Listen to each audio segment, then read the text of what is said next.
Across Australia, New Zealand and the South Pacific, this is the week's Adventist news in focus. Hello, it's great that you could join us this week. I'm Sibel Kute. Dozens of Christian and church workers were recognised during last month's Australia Day honours for their services to the community in a variety of endeavours. Among those awarded were 3 individuals associated with the Sydney Adventist Hospital. Philanthropist Norma Rosenheim was recognised for her support of disadvantaged families in Asia. Her generosity is also felt at home. Last year she made significant donations towards the establishment of a healing garden for cancer patients at the hospital. Professor John Watson, the head of Avondale College's Clinical Education School on hospital grounds, was recognised for his contribution to neurology and medical education.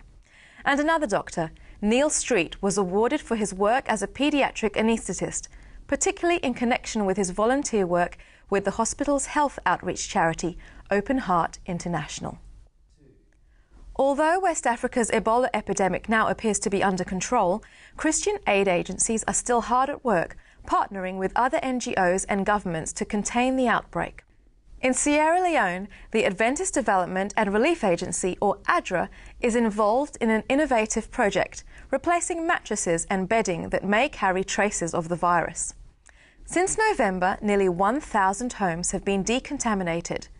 In Liberia, ADRA is carrying out similar work and recently provided affected families with $110,000 worth of new mattresses, cleaning supplies and food parcels.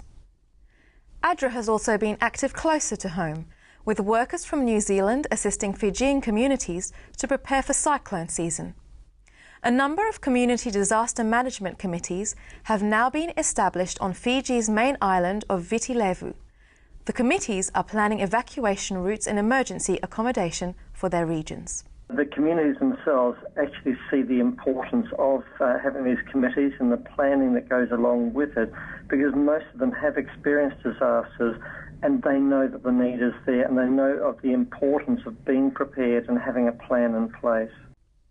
As plans are finalised for this July's worldwide decision-making meeting of Seventh-day Adventist representatives, new technologies are making their presence felt. Historically, votes at the 5 yearly General Conference session meetings have been made by raising voting cards or submitting secret ballot papers. This year, the group of nearly 2,600 delegates will vote by pressing a button on an electronic device. The benefits? Each vote is basically a secret one, and the results can be tallied immediately and accurately, and displayed on a big screen. You know, there are some delegates who come to vote and they are under very serious pressure to vote in a certain way because of the people around them. And you know, when you lift up your card, then everybody sees. But now they can just press the button and nobody needs to know what they have voted, so they can vote from their conscience. You can see our longer Christian news bulletin in the full half hour of Record in Focus, as well as these special features. What do moves to unseat the Prime Minister say about Australia's political landscape? You're exactly right. We need to see those Christ-like qualities that you mentioned, humility, servanthood, this sort of approach in leadership. I sincerely hope that Mr Abbott and other political leaders take stock of this.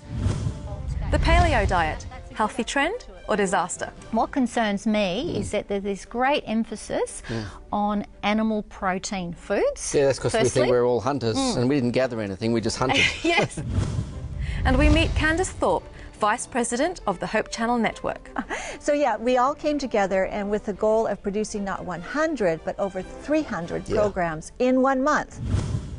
And Hope Channel is of course a great way to watch In Focus, either on satellite TV or streaming in high definition at hopetv.org. If you've got Foxtel, you can see the program on the Australian Christian Channel, and we're free to air in Adelaide on Digital 44 Community Television. Thanks so much for your company this week. I'll see you next time on InFocus Adventist News. God bless.